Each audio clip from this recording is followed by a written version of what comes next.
Muchachos y muchachas. Okay, so in recent years, we've been digging, we've been looking, especially with the great realization about our public figures, our entertainers, the elite, the rich of our society, their associations, all of this, right?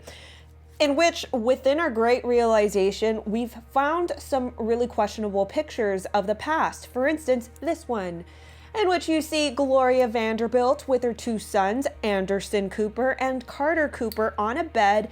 But the most striking piece of this photo is the piece of decor above the bed. And really, when this resurfaced in the recent years, a lot of people questioned what the heck, and as they should. I mean, this is like a really weird, evil kind of emitting thing above the bed with children on it. I mean, it's just really weird. And I went down a rabbit hole yesterday doing some research on this, and I thought, okay, if I'm finding all of this really unsettling and interesting information, I'm sure you guys would. So hold on to your butts, secure your wigs, stay right there. We're gonna go through it.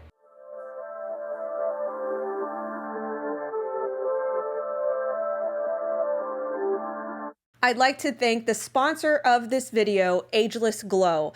This stuff is amazing. I've been using it for the past 2 years, and I use it either in my skincare routine or right before my makeup. It is an anti-aging beauty serum, so it combats fine lines, it rejuvenates your skin, and it smooths it out really well. And what I also love about the parent company of Ageless Glow is that BioTrust.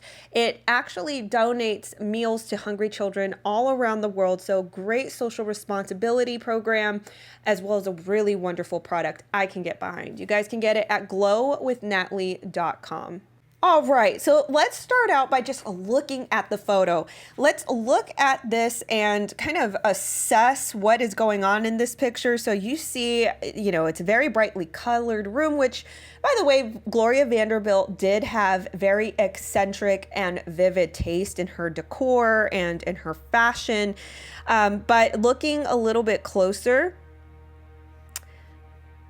we can see the piece of decor here, which I'm just going to give you a quick analyzation of this. It's more darker than it is light, right? I mean, you see the details for yourself. There seems to be a woman who looks really evil, and she's looking down at what seems to be a fiery box with a person in it who doesn't seem to be all the way consumed with the fire.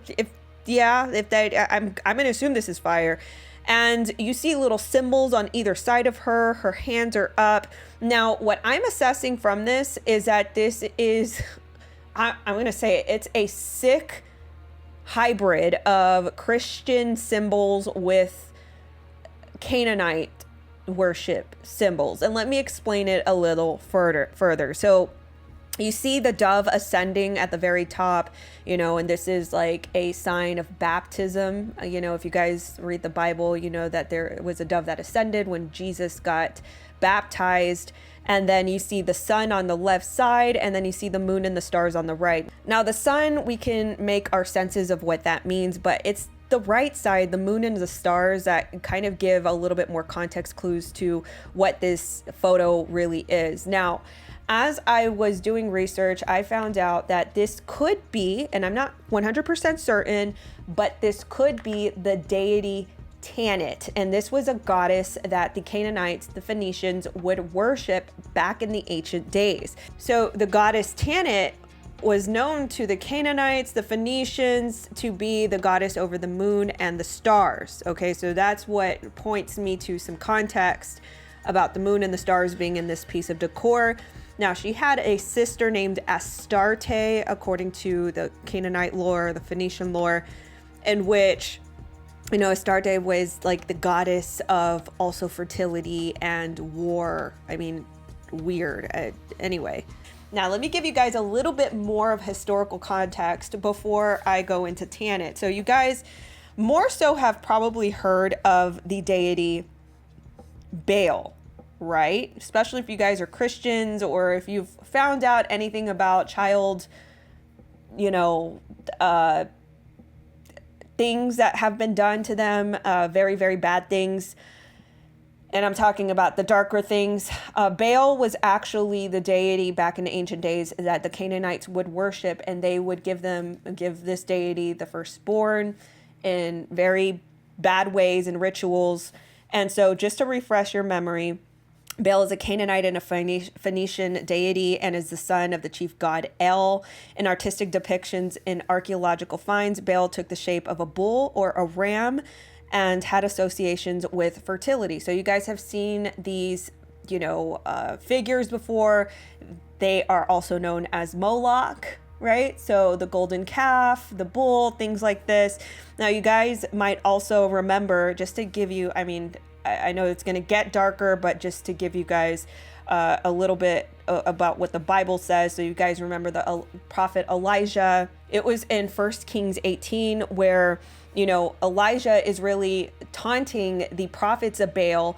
And, Elijah believes in the one true God, and the prophets of Baal are kind of dueling with Elijah, in which, Elijah taunts them and he says, well, if your God is here, where is he going to show up? Right. Is he going to show up right now or when? And so Elijah's one true God which is the God that I believe in.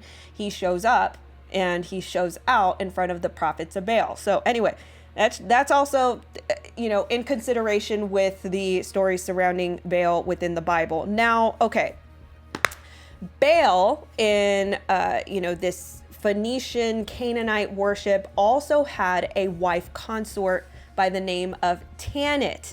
Now, Tanit is the deity that I believe is depicted in that Vanderbilt decor.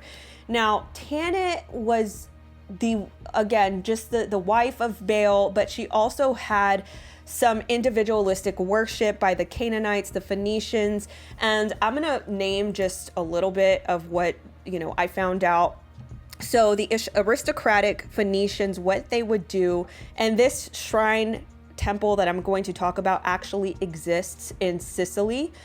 Now, there was a shrine temple, for example, and the aristocratic Phoenicians would send their girls, their daughters, who were V's, meaning that they had never done that with anybody before.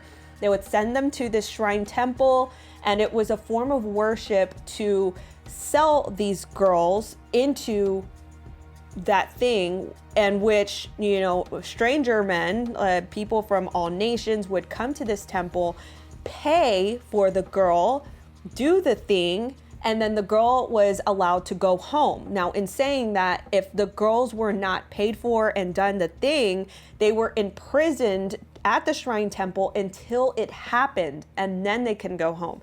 So, ancient child T-wording. Yes, that's what would happen. And so, yes, they would do this all in the name of worshiping the goddess Tanit. Now, another thing that the Canaanites would do, it is believed that the Canaanite men or the Phoenician men their no-no parts, and I mean like their no-no parts, in expressing their worship for the goddess Tanit. Yeah.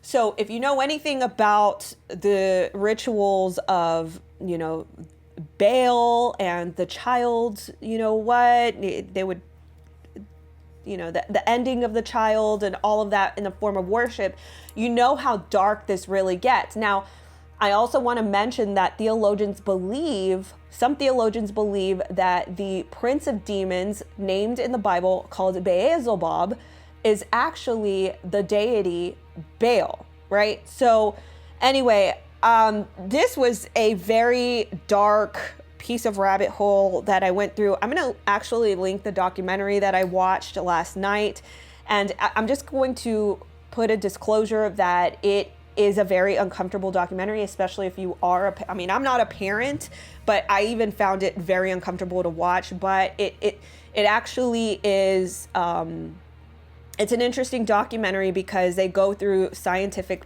methods to prove that there was actual worship like that, where they would take the firstborn and they would do all, they go through all of that. So it is a very interesting documentary. But, I also want to go through the symbolism here. So there are archaeological artifacts that point to context. Like, for instance, the symbolism of the goddess Tanit is like this triangular figure with her hands up, and it seems to be that there are, there's a crescent moon over her and two, circular objects on each side of her. So, this looks to be very similar to the Decor piece. Now, and I call it Decor piece, it's actually a horror piece.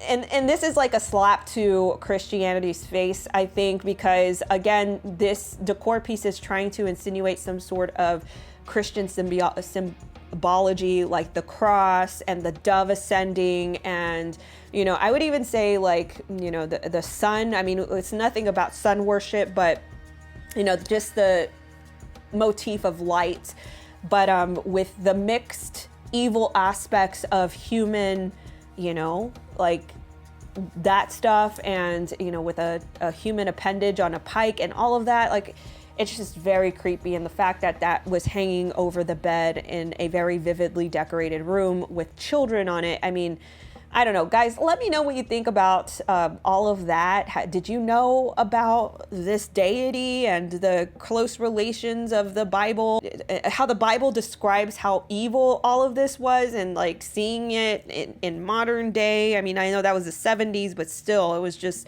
very unsettling to watch and see. Anyway, guys, I just thought that you would want to know that information. Let me know your thoughts in the comments below. I will catch you guys in the next video.